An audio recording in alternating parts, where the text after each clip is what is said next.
MV3 Traders Futures Trade Radio is brought to you by The Ultimate Trader's Guide, your one-stop shop for the most valuable income-producing information on the internet. Go to ultimatetradersguide.net to learn more. Link in the description below.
How's everybody doing this morning?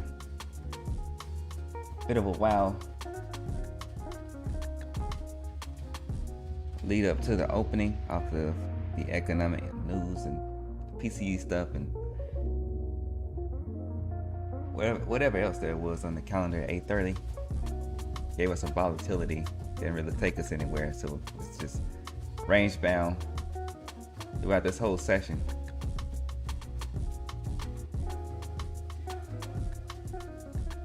In relation to the power range, we just visited the bear zone.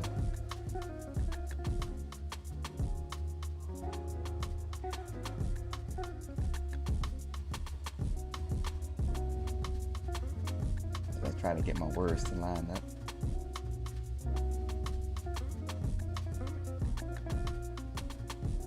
We're back inside of neutral zone. Making our way back inside of the overall range.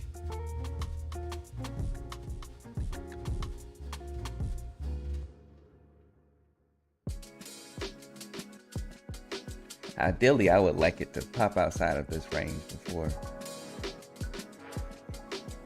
I get too eager with trading. But we'll see what happens.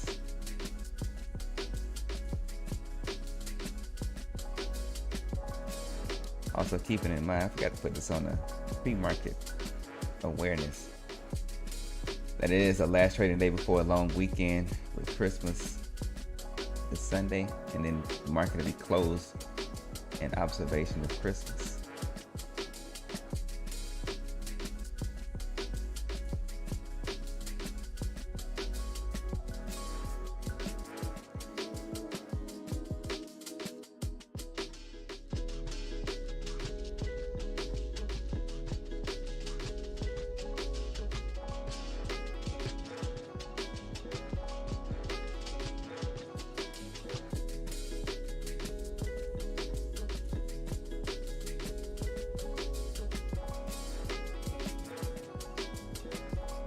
Right there took us back inside of the bear zone where we had some inventory at 20-ish, right below 20, but we're slicing right through that, starting to show a little bit of sales strength.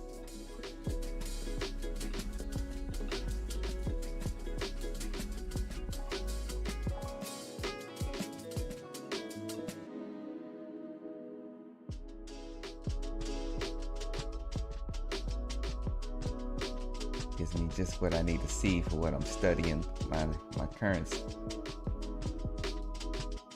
thing that I'm studying.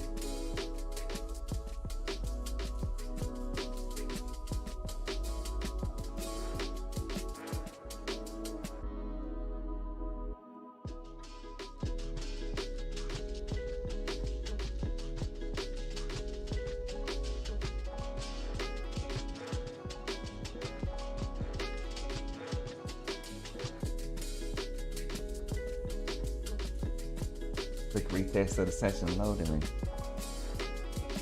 where we had most of the volume for the session low, and now we're popping to new lows, lowering the supply.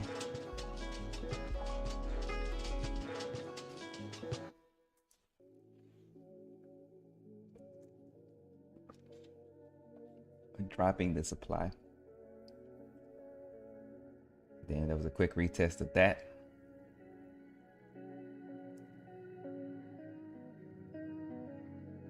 Can we have two strong, trending selling days in a row? Absolutely we can. Is that gonna happen? Is the question.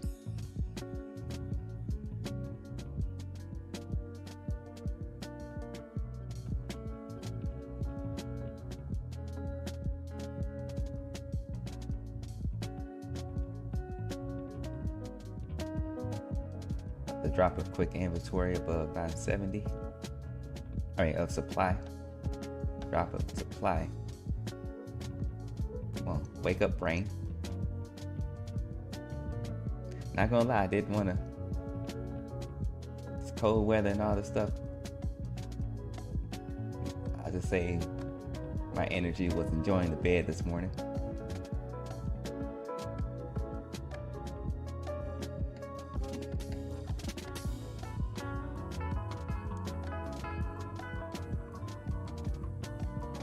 But I had to get up and get to it. Almost near the lows of near yesterday's low.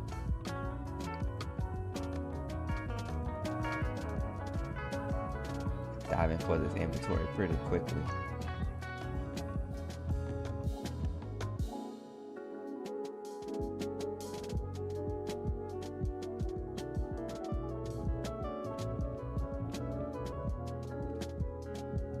Got my eye on around PR -3. We had our last quick supply response.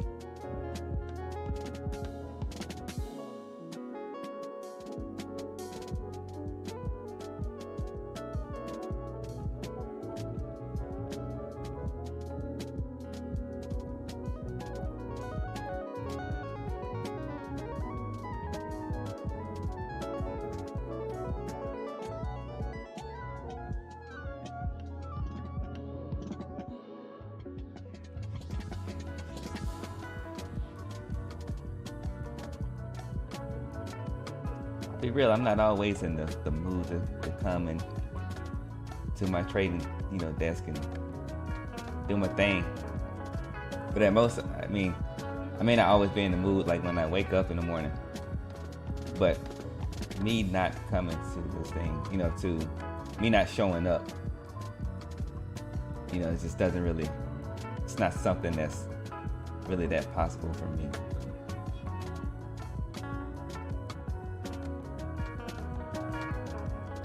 And at most, I will at least come and watch the charts, get some more screen time in, even if I may not be that aggressive, just because the energy is not in the right place.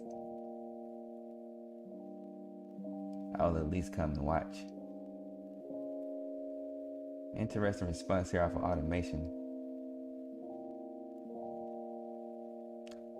That's kind of a prequel to the trader triggers for today.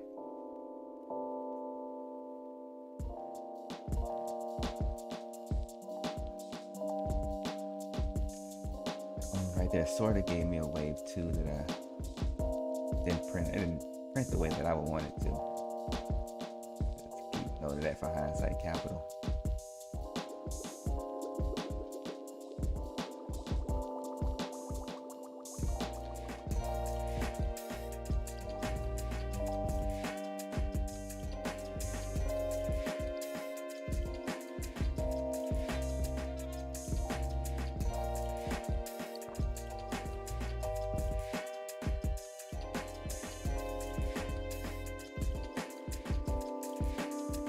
That's actually a wave one. Back to our inventory here at 9:30. The price, not the time.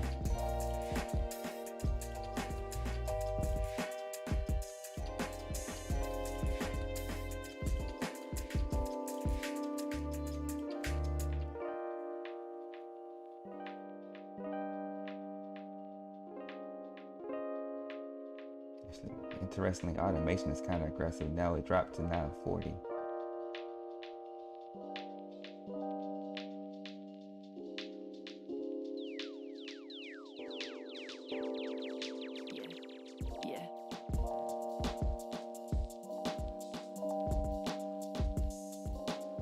Breaking through the mechanical response of automation. Back to that supply.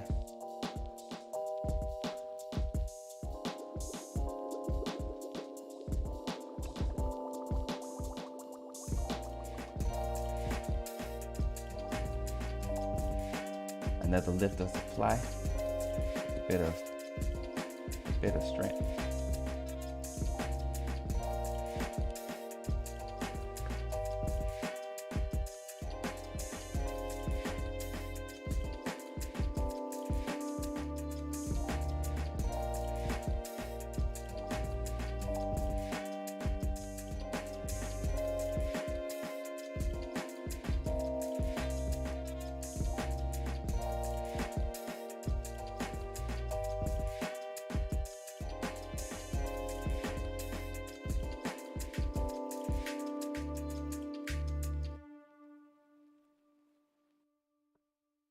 Much like we were dropping inventory at the beginning, within those last 10 minutes, or within the first 10 minutes of the open, now we're starting to lift supply in pretty much the same fashion back inside of that overnight range created on this micro scale. It's really starting to pick up. Really starting to take the elevator here. So on a micro scale, it created the picture that I'm looking at, what I call this W pattern.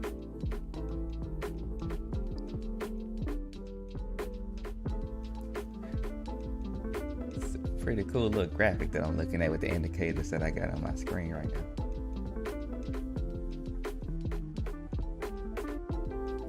Actually, I call this the Williams pattern.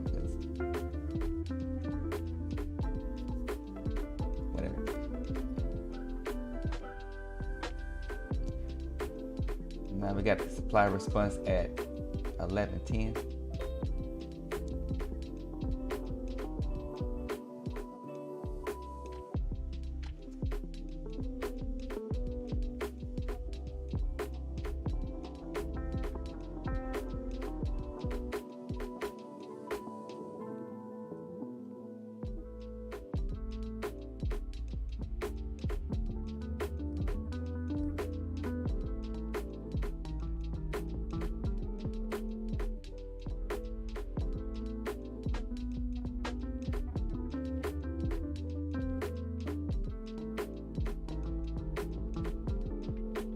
So sort of a quick supply here at 11,000 even.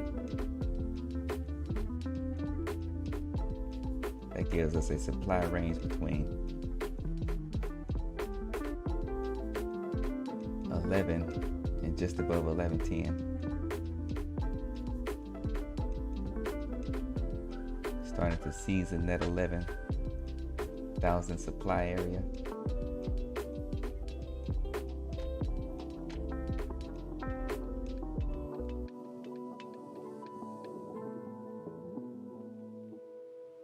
Dropping inventory.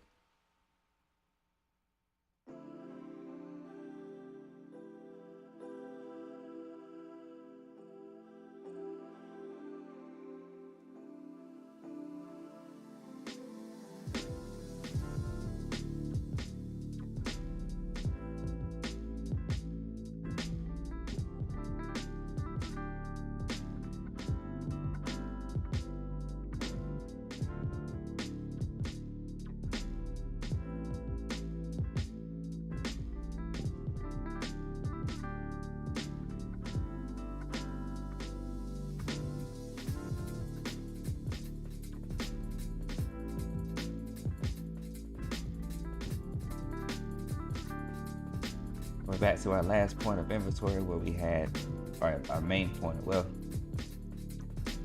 off of that lift, that strong lift, that was a quick point of inventory around 9:55. But we found some inventory interest around 9:70. Right as I start to say this inside of automation.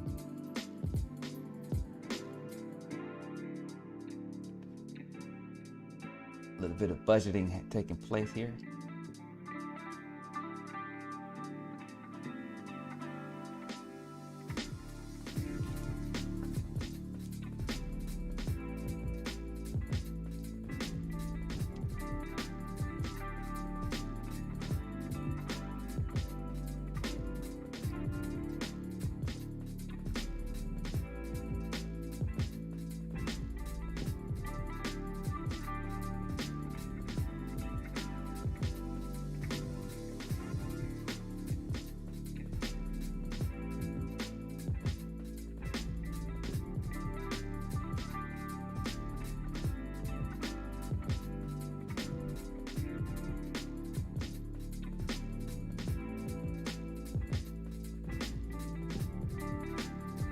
Maybe getting a supply response off of automation,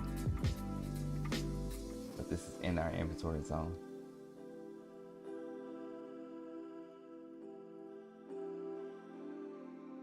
Kind of did that before, around 980.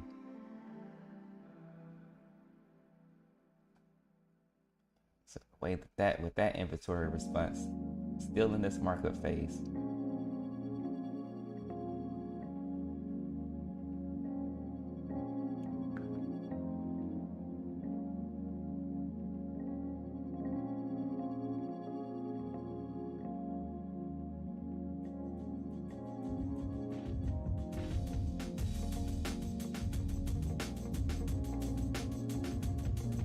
Our inventory down, or supply down to 980, so now we're dropping inventory once again.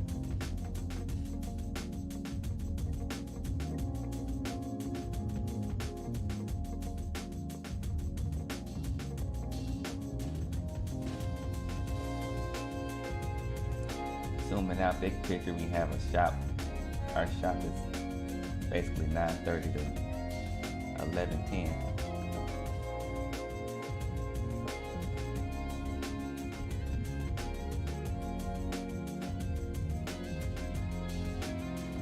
Budgeting our way inside of the shop.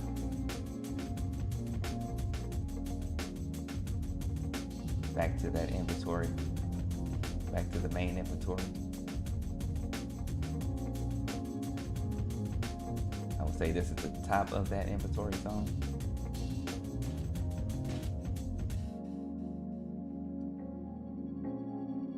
It's where we start to see some volume dropping off.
Inside the shop, a new supply point at 960.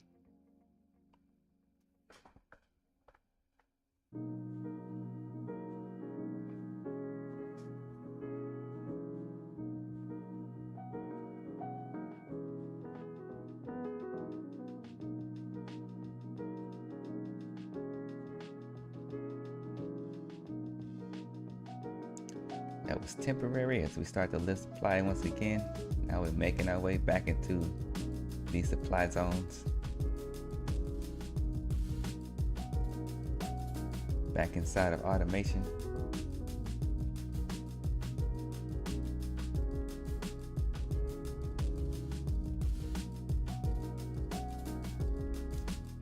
maintaining the same method of execution. Wholesalers maintaining the same method of execution that they've been doing all morning. As we lifted supply, it took us right back inside, right back below the previous supply. Seen this pattern before. They've been doing this on both sides, giving us a mechanical response off of PR -3. It's 967 3/4 as the price.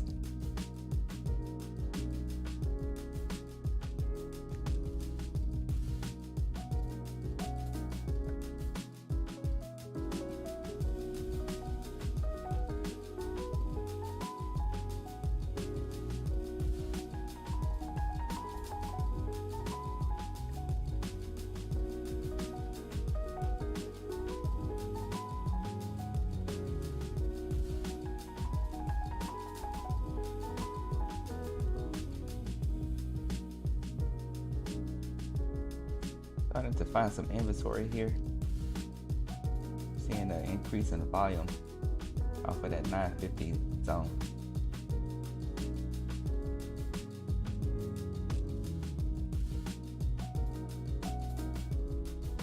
All right, back to our main inventory zone. See what kind of response we get. We started to see that inventory response.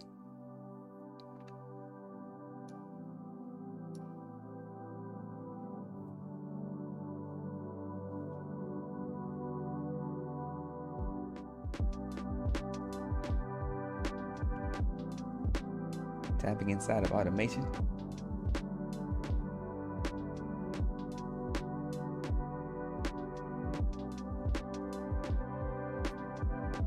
Previous supply response was at 970, so now we dropped it back to 960.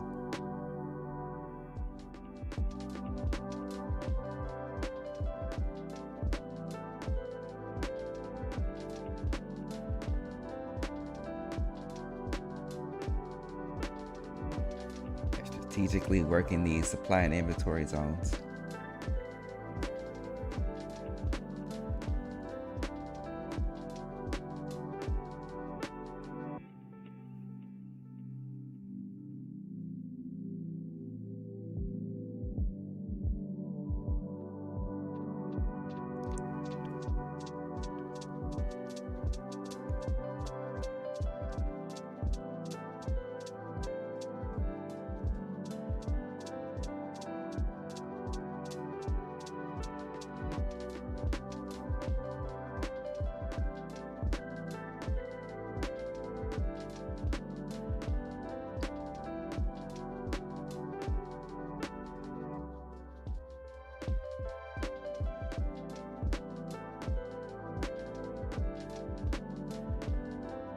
Another interesting inventory response there at 960 as we come back inside of that. She could either give us another response or a squeeze. So far as giving us another response, the more that we keep tapping that 960 supply, the more that should be a trigger for price to move in either direction. So far as going back to inventory.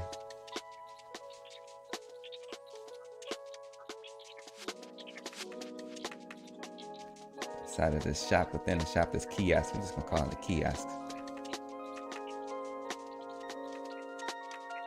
Between 960 and 950. Sticking to our wholesale terms. It's still a term that I'm supposed to be using there, but it's wholesale. I just can't think of that term.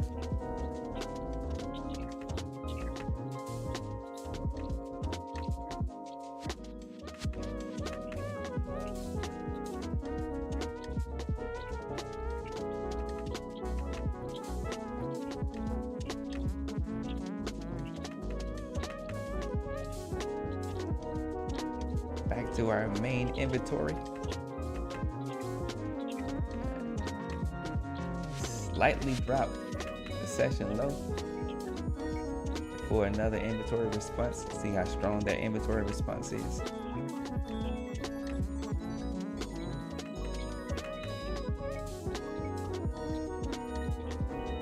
still really working these zones. They're not really. They haven't started to travel outside of our shop yet.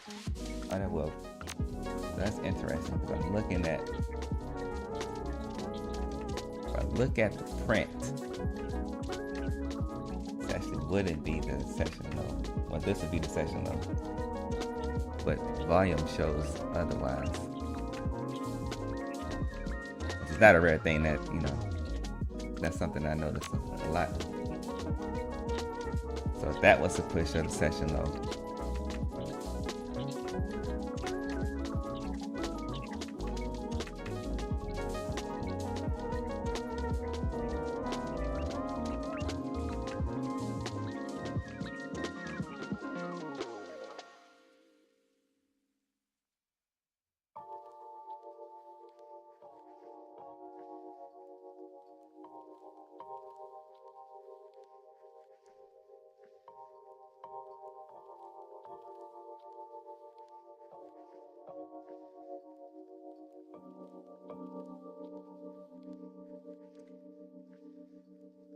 We're slowly creeping our way back to yesterday's low.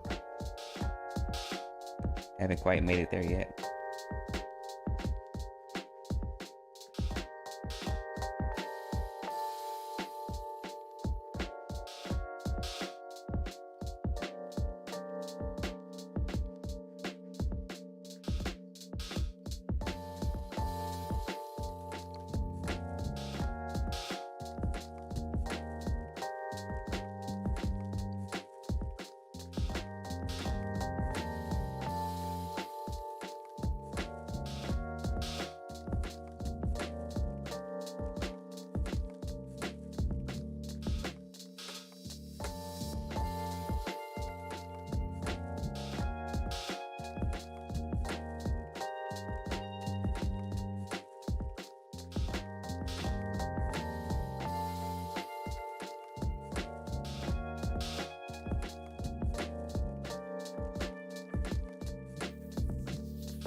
That inventory response should signal some more buyer participation.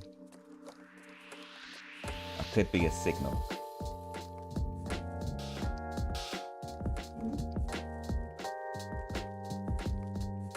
But that doesn't have to play out that way, of course.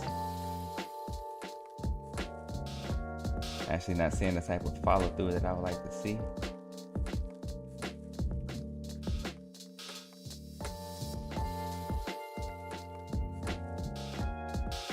Wholesale is just working what's there as best as they can.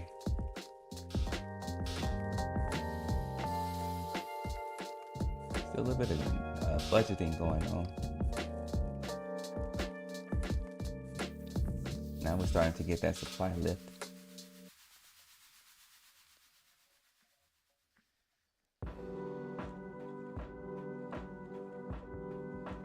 Maintaining triggers off of automation. Keeping automation active for this sequence of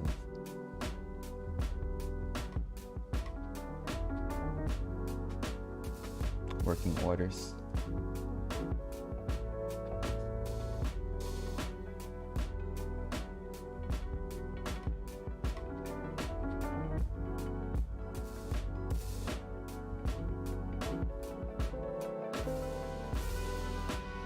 This takes us to less than a minute to halftime, so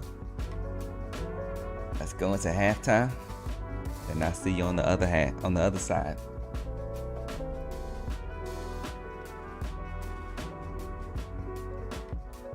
Nice little spike right as we come into halftime at that.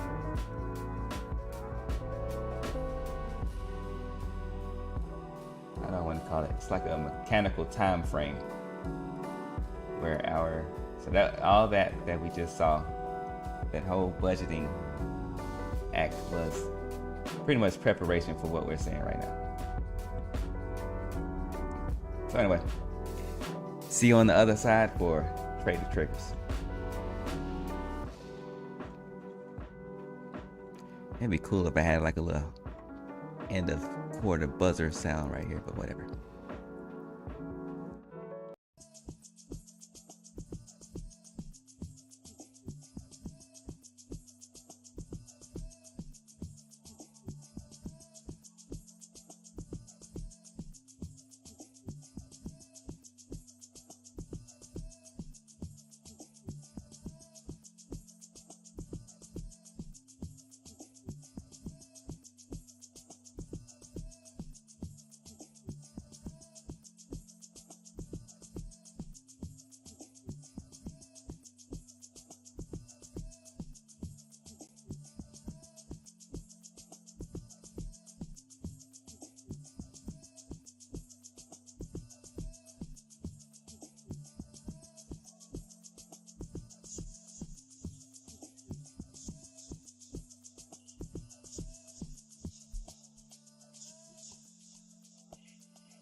MV3 Traders Futures Trade Radio is brought to you by the Ultimate Trader's Guide, your one-stop shop for the most valuable income-producing information on the internet. Go to ultimatetradersguide.net to learn more. Link in the description below.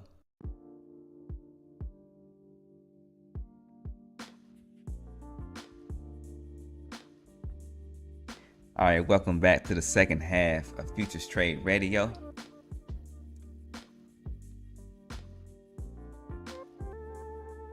So for today's trader triggers, this is going to be sort of a fun topic, but I want to build on what I talked about on last Friday's episode, where I was talking about the energy to bring to the market, right? To treat your business, or to treat your trading as a business in relation to gambling. All right, so with that talk, I mentioned how gambling is directly tied to playing a game. I walked us all the way through that. But here's a question. Can you take a game serious? Now this question is going to lead us to the topic for the day, which is trading like a pro athlete during the FTR, during the Futures Trade Radio, or during the trading portion of Futures Trade Radio. I kind of did mention how I like to show up, right, in this environment, even if on days where I'm not really feeling like trading, or the energy may not be 100% where I want it to be for me to execute, which this morning I didn't take any trades because just the energy wasn't there. My frequency wasn't there where I wanted it to be. Plus I didn't get the kind of setups, the good setups that I was looking for. But I still showed up, right? I still got my screen time in. I still went through the process, right? Much like a pro athlete would do, right? So let's get into this topic, where this environment in and of itself, like this environment of this business that we're in, this place where we trade financial products or assets, this environment is a game, or it has been gamified. However, like a pro athlete, you can absolutely take this game completely serious. So, just like the game of basketball, I'm going to reference basketball because that's a sport that I like, right? I'm going to go back and forth. And during this talk, I'm going to reference basketball a lot, all right? So just to put that out front and center. So just like the game of basketball in and of itself is a sport that was designed for leisure, fun, and entertainment, right? Now, most people's approach to basketball is just as a way to have fun, maybe break a sweat for exercise. They may use it as a way of getting together with friends and family and just something fun to do. Not really taking it too serious, right? They're just having fun, or we're exercising with it. But for the few people that do take the game serious, it opens up the potential to play the game at a higher level, which opens them up to so much more opportunities within their lives, right? So these people, these pro athletes, they find a way to do what most people won't do by taking a game that was designed for fun and entertainment. They take this game seriously, which gives them, tons of riches and a lot of experiences and, all the things that a lot of people see as a dream life. Those that take the game of whatever sport they play serious, that gives them the advantage to be able to reap those benefits from what was designed for just, something that was just supposed to be fun.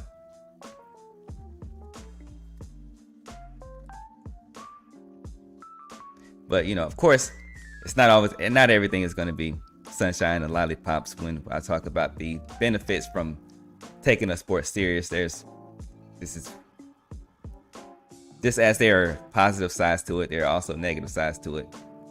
But, for most athletes, it's completely worth it, right?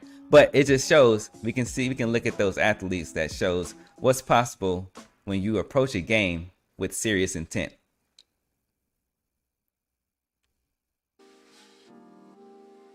So this, like, take me for instance, you know, why I'm always talking, well, why I'm going to, or why you will hear me speak about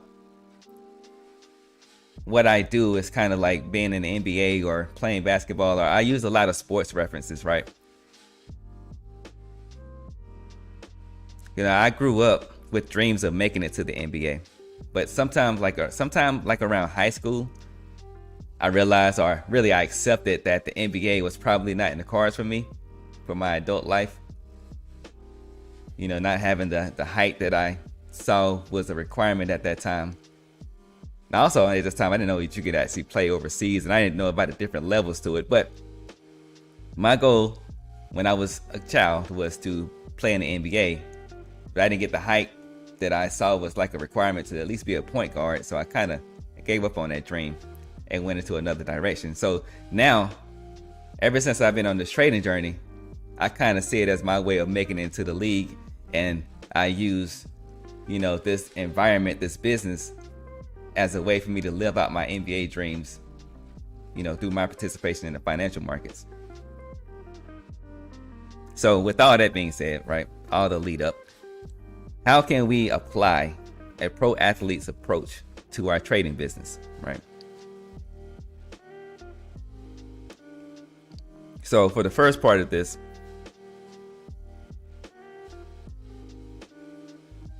I'm going to talk about, well, we're going to start out with identifying some different types of players versus market participants, right? It helps to know what level you want to perform or what level you want to be at, so that you can develop a plan or have an idea of what it takes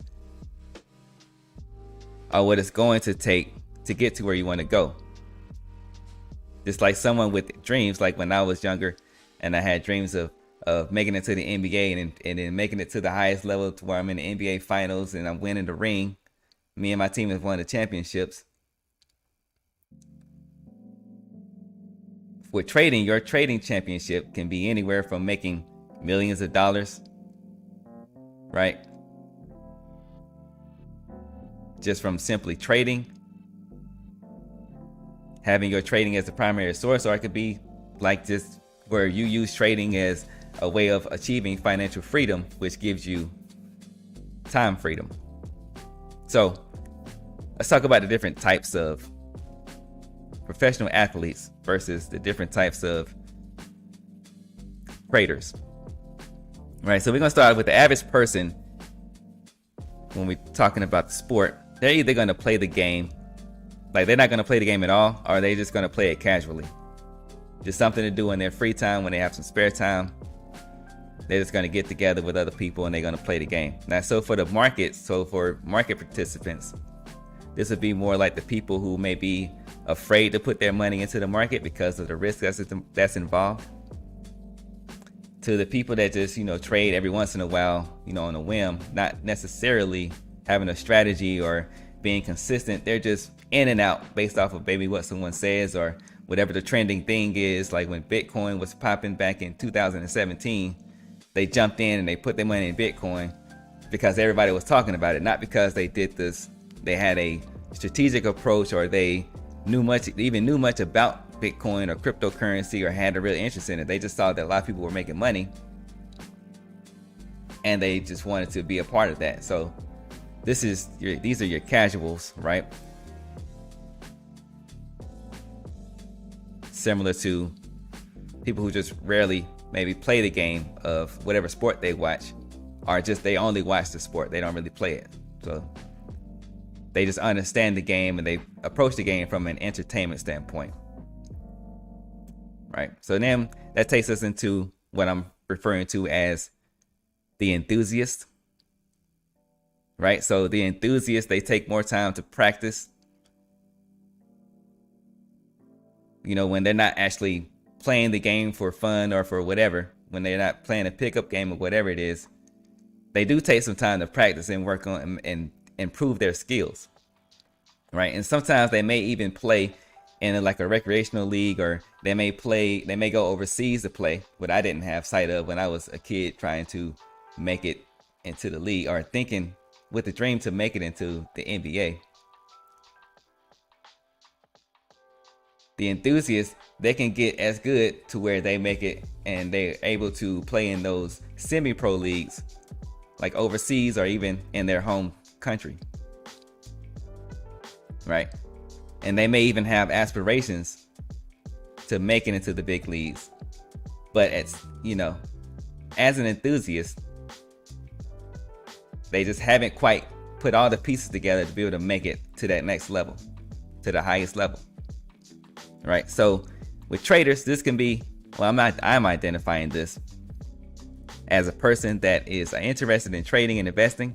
They start out to learn some things, and they may place a trade or two. They may, invest in 1 or 2 shares of whatever they're interested in. But eventually they may lose interest. And I've been at this enthusiast state. This is why, I'm speaking of where the point, my history that led me into where I am today, to where it took me a long time to actually take trading serious and take investing serious, right? To where I would pick up a book, maybe read a little bit of it, go back to my regular life, right? And I may look into some stocks that I wanted to invest in, place a share, and forget about it. I was kind of all over the place, right? As an enthusiast, I had the dreams and to make money, the idea to make money and to be good at investing. At that time, it was investing, wasn't trading. But I didn't really put the effort into it to get that result. And I also did it passively as an enthusiast, right? And I was more so being what in the business world, especially this online business world, I was being what is referred to as a infopreneur, where I love to learn about it. I love to watch videos and stuff about it and hear other people talking about it. But I was doing so mostly as a spectator. I wasn't really putting a lot of serious effort and intent into my ideas of what I wanted to achieve from this environment, right?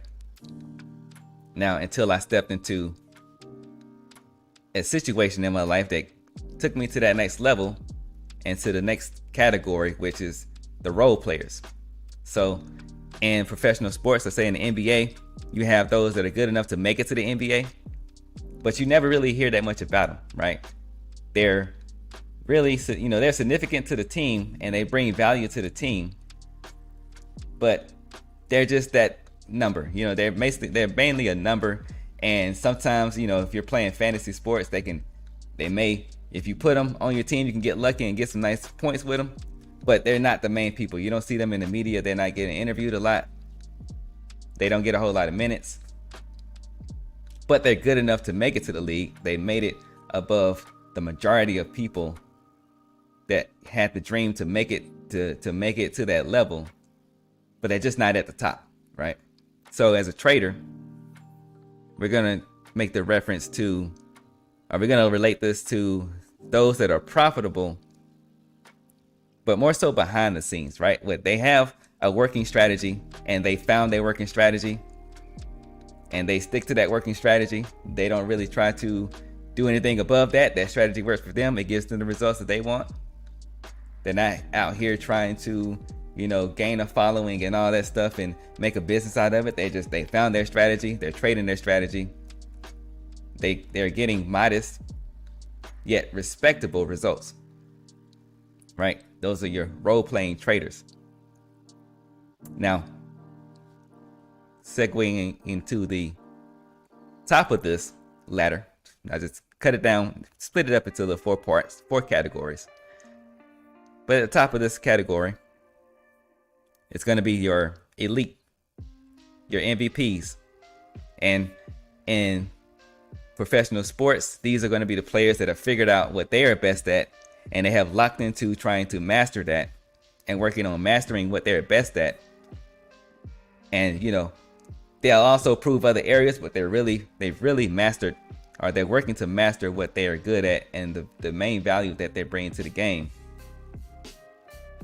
which puts them at the top of their peers. Right? These are the ones, these are the LeBrons, the Jordans, the Kobes, the Ja Morants, you know, the main people at the top of their game. And they're usually the central focus of the team. They're usually either the leader of the team, or are they the main 1 to 3 talent on their team, the go-to person.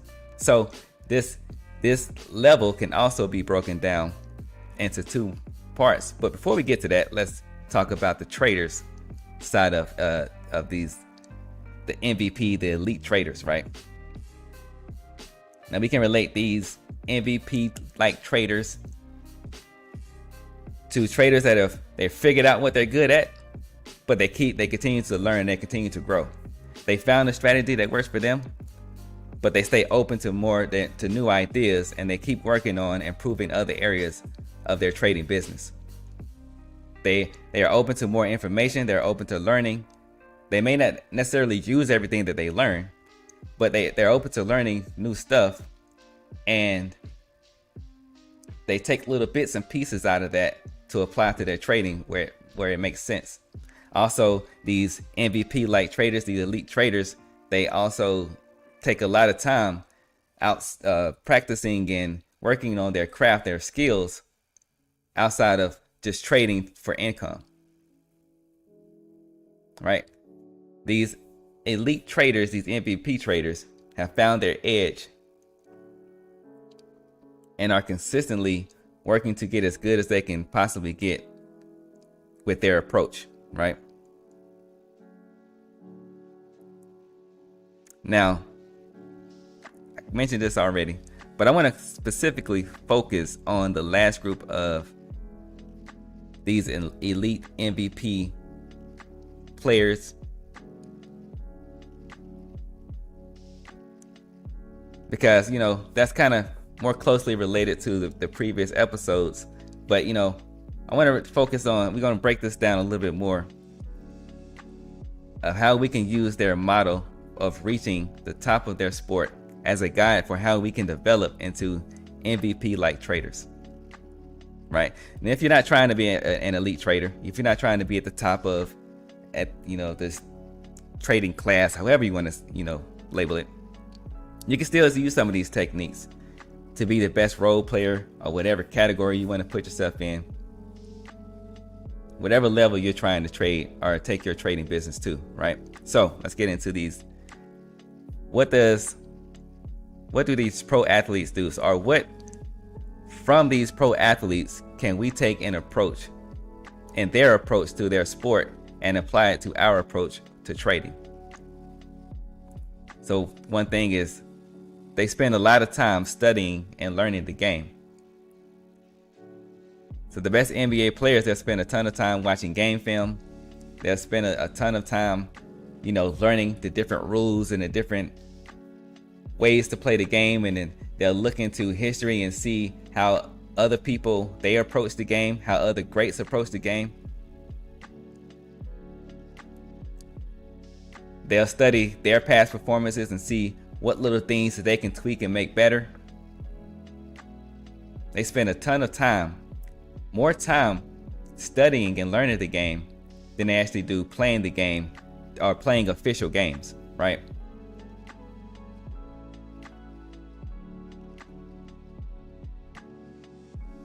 So as traders, we can do the same thing, to where we can record our sessions and we can go back and we can watch our sessions and see what we did right, what we did wrong, and make little tweaks that we see are necessary, right? We can use our trading recordings as a way of studying ourselves. We can also, you know, read all the books and watch, you know, the different content on YouTube and other areas. And, you know, we can spend a lot of time learning this business of trading and this environment, this financial environment.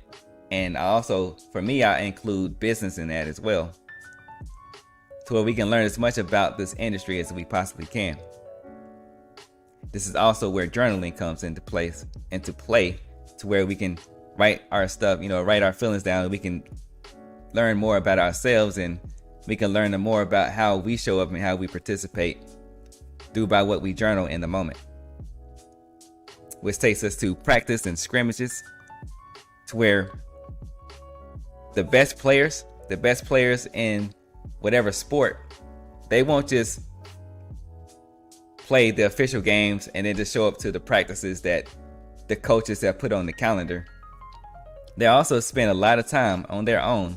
And I hear this a lot from, like, I watched Gilbert Arenas' podcast, and he talks about this a lot, and why he played the way that he played with his teammates, because they wasn't taking the game as serious as he was. But getting back to the point, these top players, they'll spend a lot of time outside of what's been already scheduled for them to practice and to run in scrimmages. So like during the summertime, they'll get together with other players, with other top players, and they'll go through a lot of runs to where they're playing with other top tier players so that they can keep improving and they can keep working on their craft.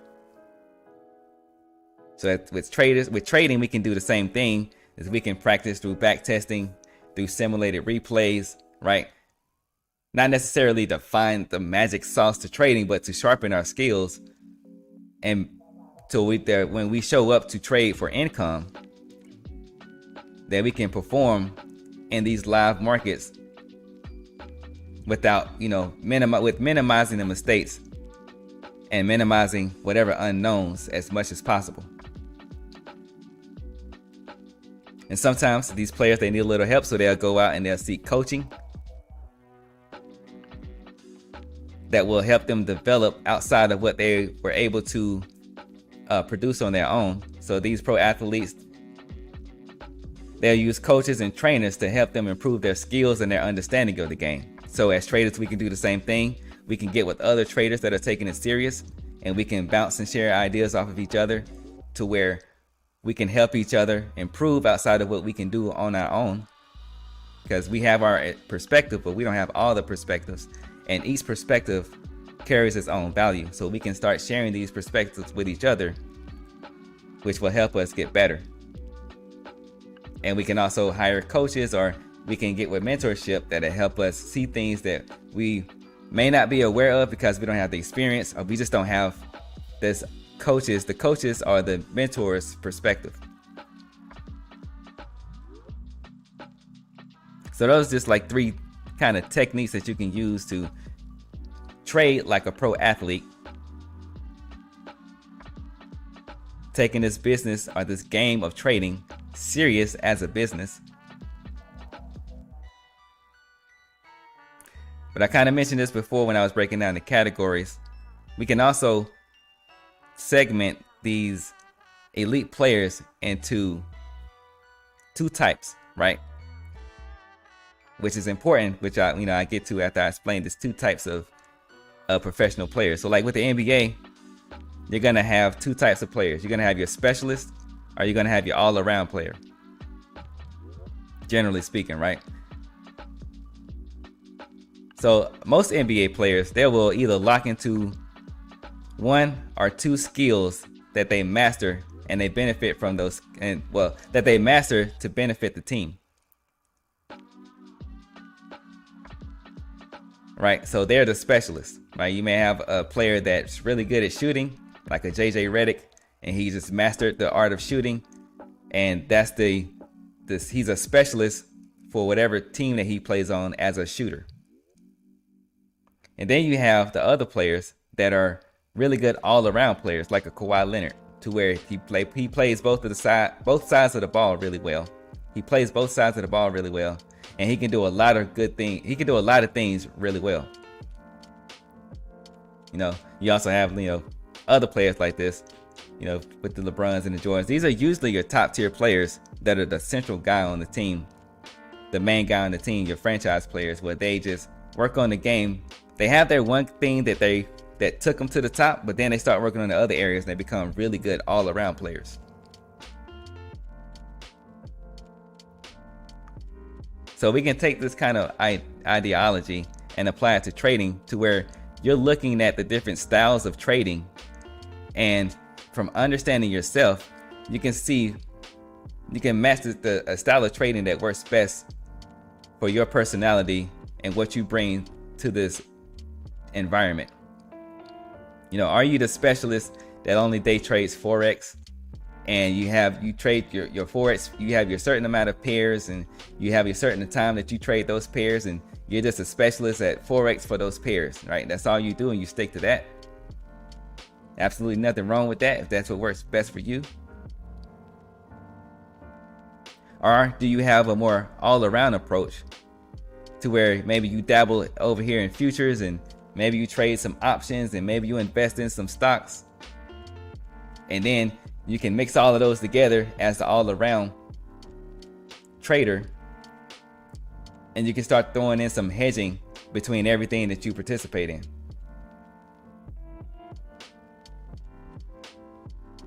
And with that hedging concept, there is a way, like, hedging is for risk management. This idea just popped into my head. Hedging is for risk management, but risk management can also be being a specialist, knowing that you're not good at that you're not interested in these other types of trading or these other markets or whatever. And you stick to your one thing, which helps you reduce the amount of risk that you're putting on the table as you participate in these markets. Right? So there really is no one size fits all for trading or professional sports. It's up to the individual to determine which is going to work best for them. So this is something that you got to figure out what works best for you. But you can use all these techniques that I talked about in order to figure that out. To figure out what kind of trader you are, and then apply those techniques to excel in that role. So before I bring this bill to a close, I want to mention one more thing.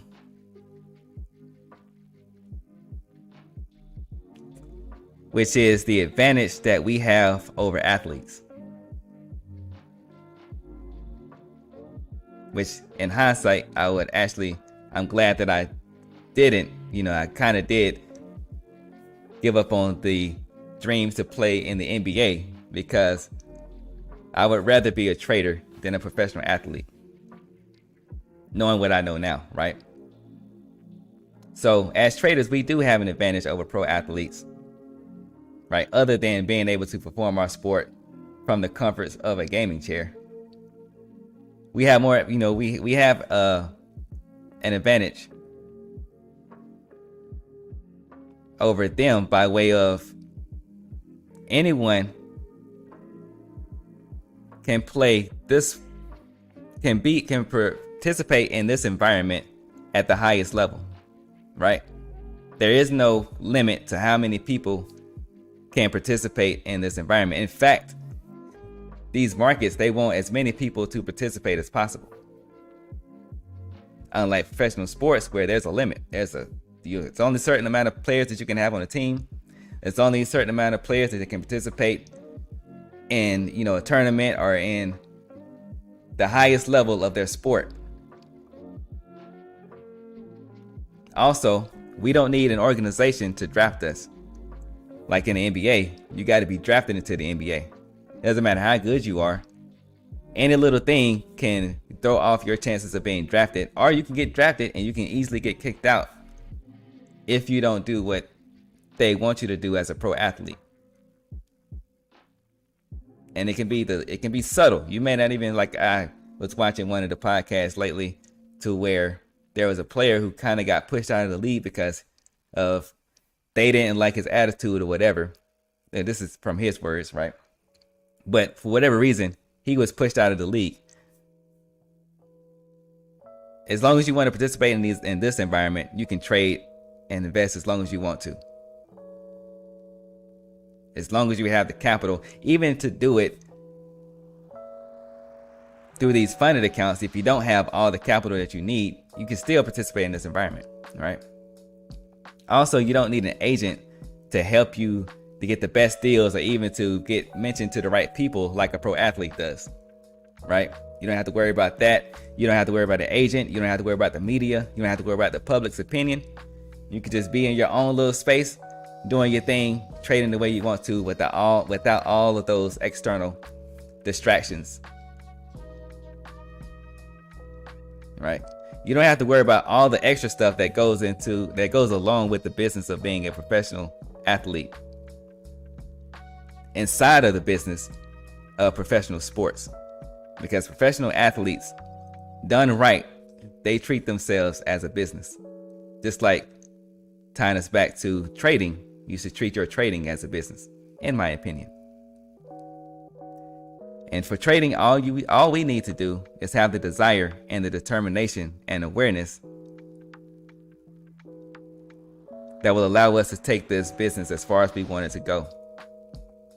And you still get all the benefits of playing a professional sport at the highest level. You get the money, you get all that stuff, right? As much as you want of it.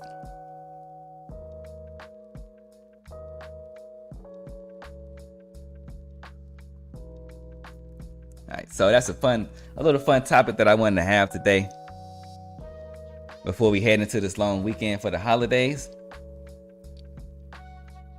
So as I bring this Trader Triggers to a close, definitely want to say I appreciate each and every one of you for coming through and tapping in and listening to everything that I got to talk about. Appreciate you, Wes, for popping into the chat. Hope everybody have a safe and blessed holiday, a blessed long weekend. And until next time, trade it easy.